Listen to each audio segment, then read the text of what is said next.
Si tu travailles en zoothérapie ou que tu es intéressé par la pratique, tu as sûrement déjà entendu des témoignages bouleversants ou même vu des documentaires où figuraient des vétérans en larmes qui, après des années de silence, s'ouvrent pour la première fois grâce aux interactions avec un cheval. Des humains brisés qui retrouvent leur souffle en marchant aux côtés d'un animal de 600 kilos. Mais au-delà des récits ou des intuitions du terrain, est-ce qu'il y a une validation scientifique? C'est ce que je te révèle avec l'analyse d'une étude sur les effets de la thérapie assistée par le cheval sur les vétérans et l'impact de cette pratique sur les chevaux eux-mêmes. Sylvie Ferland, fondatrice et enseignante chez Zoothérapie Mauricie, un de nos objectifs est de soutenir les zoothérapeutes et faire connaître la profession. Si tu veux participer à l'essor de la zoothérapie, ton support est précieux, abonne-toi à la chaîne et mets un pouce sur la vidéo. Une étude publiée dans le journal of Equine Veterinary Science en 2018 s'est penchée sur les effets réels de la thérapie assistée par le cheval sur les anciens combattants souffrant de troubles de stress post-traumatique. Mais aussi, ce qui est essentiel, sur les chevaux eux-mêmes. Parce que faire la zoothérapie de façon éthique, c'est aussi prendre soin de nos partenaires animaux et de connaître les impacts que ça a sur eux. On parle souvent des effets des interventions assistées par l'animal sur l'humain. Mais cette étude pilote avait une approche originale, observer à la fois l'impact physiologique et psychologique sur les vétérans et sur les chevaux qui participaient aux séances. C'est une façon d'examiner l'interaction dans les deux sens. Puis ça, c'est un changement de paradigme vraiment important. Alors, je te mets en contexte. Les vétérans qui reviennent de zones de guerre vivent avec certaines blessures visibles, oui, mais aussi des blessures invisibles. Hypervigilance, cauchemar, isolement social, anxiété, agressivité ou détachement émotionnel sont des manifestations fréquentes du trouble de stress post-traumatique. Plusieurs d'entre eux résistent à la médication ou aux thérapies classiques, puis c'est là que les approches alternatives comme la zoothérapie prennent tout leur sens. Puis dans ce contexte, le cheval, par sa puissance, sa sensibilité, sa capacité à refléter les tons intérieurs, devient un partenaire d'intervention d'exception. Le protocole de l'étude? 5 jours, 7 vétérans, 9 chevaux. L'étude a été réalisée avec 7 anciens combattants diagnostiqués avec un trouble de stress post-traumatique sévère. 9 hongres, qui sont des chevaux castrés, des chevaux en santé, âgés entre 10 et 23 ans, tous expérimentés avec l'approche thérapeutique. Chaque vétéran a été jumelé à un cheval pour 5 séances de 60 minutes qui étaient réparties sur 5 jours consécutifs. Durant ces séances d'activité et thérapie assistée par le cheval, les chercheurs ont mesuré chez les chevaux le cortisol plasmatique, qui est l'hormone du stress, l'ocytocine plasmatique, l'hormone de l'attachement et du calme, la variabilité de la fréquence cardiaque, qui est un indicateur de régulation physiologique, la fréquence cardiaque en battements par minute. Je t'explique. La VFC, ou variabilité de la fréquence cardiaque, ça désigne les variations dans le temps entre 2 battements de cœur consécutifs. Ces variations, ils sont mesurées en millisecondes. Puis ça reflète la capacité du système nerveux autonome à s'adapter aux besoins de l'organisme. Alors, qu'est-ce que ça mesure, la variabilité de la fréquence cardiaque? Ça mesure le fonctionnement du système nerveux autonome. Ça indique l'équilibre entre le système nerveux sympathique, qui est la réponse au stress, et parasympathique, qui est le repos, la récupération. Alors, l'adaptabilité physiologique, c'est une VFC, ou variabilité de la fréquence cardiaque, qui est élevée, qui est généralement signe d'une bonne santé cardiovasculaire et d'une capacité d'adaptation au stress. Puis contrairement, une variabilité de fréquence cardiaque faible peut indiquer de la fatigue, du stress ou un état de santé altéré. L'utilisation, c'est un suivi du stress et de la récupération, cette mesure-là, une évaluation du bien-être général, puis en recherche clinique et sportive aussi. Maintenant, la fréquence cardiaque en battements par minute, ça indique le nombre de battements de cœur par minute. Fait que c'est une activité cardiaque globale. Ça mesure vraiment une mesure simple et directe du rythme cardiaque. Alors, ça répond, la réponse à l'effort et au repos est mesurée. Donc, une fréquence cardiaque élevée peut indiquer un effort physique de stress ou une pathologie, tandis qu'une fréquence cardiaque plus basse est souvent observée chez les individus, chez les sportifs au repos. En résumé, la VFC, qui est la variabilité de la fréquence cardiaque, renseigne sur la qualité de la régulation nerveuse du cœur et de la capacité d'adaptation de l'organisme, tandis que la fréquence cardiaque simple, le battement par minute, donne une information brute sur la vitesse à laquelle le cœur bat à un instant donné. Les deux mesures sont complémentaires, mais n'apportent pas du tout les mêmes informations sur la santé ou l'état de stress. Maintenant, pour les autres mesures, chez les humains, on a évalué les symptômes de troubles du stress post-traumatique à l'aide de deux outils cliniques reconnus. Le BSI, qui est le Brief Symptom Inventory, et le PCL-5. Le BSI, ça mesure, c'est une mesure générale de la détresse psychologique puis des symptômes psychiatriques variés. Ça se compose de 53 questions.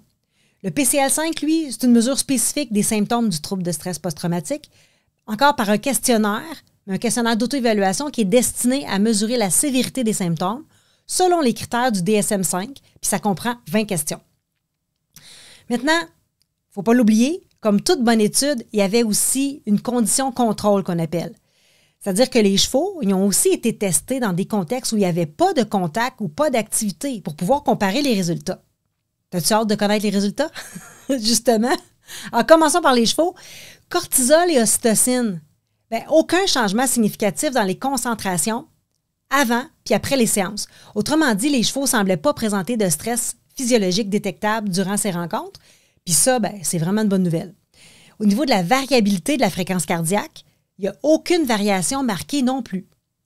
Si on regarde maintenant la fréquence cardiaque, il y a eu une baisse significative qui a été observée dès la première journée, durant l'interaction avec les vétérans, puis ainsi qu'une tendance à la diminution qui a suivi au deuxième jour. Alors, conclusion pour les chevaux, ils ne semblent pas avoir vécu de stress supplémentaire durant les séances de zoothérapie. Certains indices laissent même entrevoir un début d'ajustement et de régulation à travers la fréquence cardiaque plus basse. C'est une donnée importante pour nous, intervenants, de savoir que nos chevaux peuvent participer activement sans détresse physiologique. Mais ça ne veut pas dire qu'on peut tout leur faire vivre. Cette étude est rassurante, mais elle rappelle l'importance d'une vigilance éthique. Maintenant, résultats chez les vétérans. Chez les humains, les résultats sont clairs. Il y a une baisse significative des symptômes du trouble de stress post-traumatique après seulement les 5 séances. Les domaines touchés par la baisse de symptômes comprenaient la dépression, l'anxiété, les troubles du sommeil, les pensées intrusives. Par contre, il n'y a pas eu d'amélioration détectée pour la sensibilité interpersonnelle, c'est-à-dire de se sentir compris ou accepté, puis il n'y a pas eu d'amélioration pour l'anxiété phobique. Mais ces résultats confirment tout de même que ce que plusieurs d'entre nous constatent sur le terrain, le contact avec le cheval régule, apaise, puis permet d'ouvrir un espace de travail émotionnel chez des personnes hautement réactives ou fermées aux approches plus traditionnelles. Ça semble magique, mais c'est scientifique. Puis c'est là l'importance de quantifier, mesurer même l'ocytocine. Hein? Parce que cette étude, elle a innové en mesurant l'ocytocine plasmatique chez les chevaux. C'est rare dans la recherche, puis ça ouvre des perspectives fascinantes. L'ocytocine, souvent appelée l'hormone du lien social, chez l'humain comme chez l'animal, elle joue un rôle clé dans l'attachement, le sentiment de sécurité, la réduction du stress. Mais même si aucun changement significatif a été détecté dans cette étude en rapport avec cette hormone, le simple fait de mesurer ce marqueur, ça nous rapproche d'une compréhension plus fine des mécanismes relationnels qui sous-tendent la zoothérapie équine. Puis nous, on fait quoi avec ça? Ce genre d'étude, c'est précieux pour ceux et celles qui veulent professionnaliser leur pratique. Puis vraiment, elle donne des arguments pour convaincre les sceptiques aussi, mais surtout, elle offre des balises pour intervenir avec rigueur. Voici des pistes concrètes à en tirer. Moi, je dirais miser sur la régularité. 5 séances seulement ont permis des effets cliniques mesurables, mais la régularité, la constance du lien, la qualité de la présence semblent jouer un rôle central. Fait que pas besoin d'un programme de 6 mois nécessairement, mais des interventions bien ciblées, rapprochées, peuvent faire une grande différence. L'autre piste, observer nos chevaux autrement. Même si les marqueurs physiologiques sont restés stables, le fait que la fréquence cardiaque baisse dès la première journée, ça indique un ajustement. Ça pourrait refléter une synchronisation émotionnelle ou une forme de co-régulation. Là, c'est à nous d'affiner notre regard pour capter les signaux subtils chez nos partenaires équins. Éduquer nos clients sur le pouvoir du lien. Ce que cette étude illustre, c'est qu'il ne s'agit pas d'enseigner quelque chose aux vétérans, hein? Il s'agit de vivre une relation. Puis dans cette relation, le cheval agit comme un miroir, un régulateur, un point d'ancrage, puis c'est ce processus-là qui est transférable à d'autres clientèles aussi, au niveau de l'anxiété, dépression, troubles de l'attachement.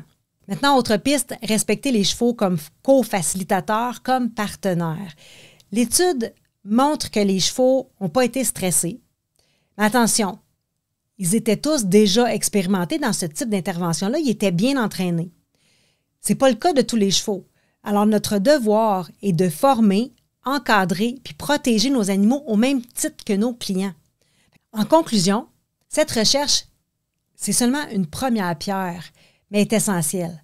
Elle montre que la zoothérapie équine peut être bénéfique pour les vétérans atteints du trouble de stress post-traumatique. Les chevaux peuvent y participer sans détresse s'ils sont bien encadrés. Il est possible, puis je dirais même nécessaire, de mesurer l'impact physiologique de nos interventions. Mais au-delà des résultats, ce type d'étude, ça nous invite à une réflexion plus large qui est essentielle pour toute pratique responsable. Comment offrir des interventions bénéfiques à l'humain tout en respectant profondément l'animal?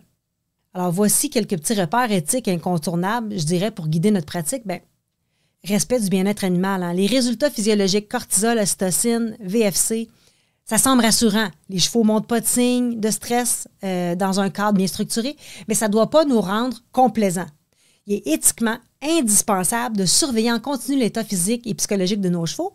Leur langage corporel, leur énergie, leurs signaux subtils doivent être observés avec attention et compétence. Il faut limiter la charge de travail, ajuster la fréquence des séances, prévoir des périodes de repos puis respecter la capacité individuelle de chaque cheval. C'est des pratiques essentielles. Maintenant, je vais dire quelque chose qui va peut-être te faire rire. Consentement équin. C'est une responsabilité humaine. Écoute, on ne peut évidemment pas obtenir un oui verbal d'un cheval. Mais ça ne veut pas dire que le consentement y est absent. Chaque cheval, comme je dirais, comme chaque animal en intervention aussi, s'exprime par son comportement, sa posture, sa disponibilité ou son retrait. C'est à nous, intervenants, d'être formés pour entendre ces signaux-là, les respecter, puis retirer un cheval d'un cadre thérapeutique s'il n'est plus à l'aise, même si ça implique de modifier une séance ou même de renoncer à une activité.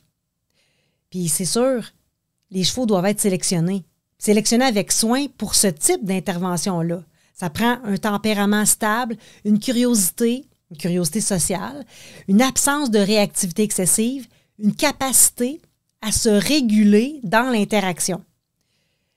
Puis, trouver l'équilibre, hein? Bénéfice humain, respect animal. Le cœur de notre métier, c'est cet équilibre-là. On n'utilise pas l'animal pour soigner l'humain. On collabore avec lui. C'est un dialogue vivant. L'intervention est justifiable seulement si les bénéfices humains sont significatifs puis que le bien-être animal est garanti sans compromis. Puis ici, pour une raison ou une autre, le bien-être du cheval ne peut pas être assuré. Conditions climatiques, surmenage, absence d'espace de repos, des réactions comportementales, alors il faut avoir le courage professionnel d'explorer d'autres options thérapeutiques.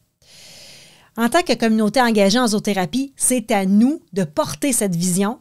Une vision où le cheval n'est pas un outil, mais un partenaire. Une vision où la science vient appuyer ce que le cœur sait déjà. Une vision où la transformation humaine, elle ne se fait jamais au détriment de l'animal. Continuons à apprendre, à affiner notre regard, à nous former et surtout à écouter. Alors, partage ton expérience en commentaire parce qu'ici, on apprend les uns des autres.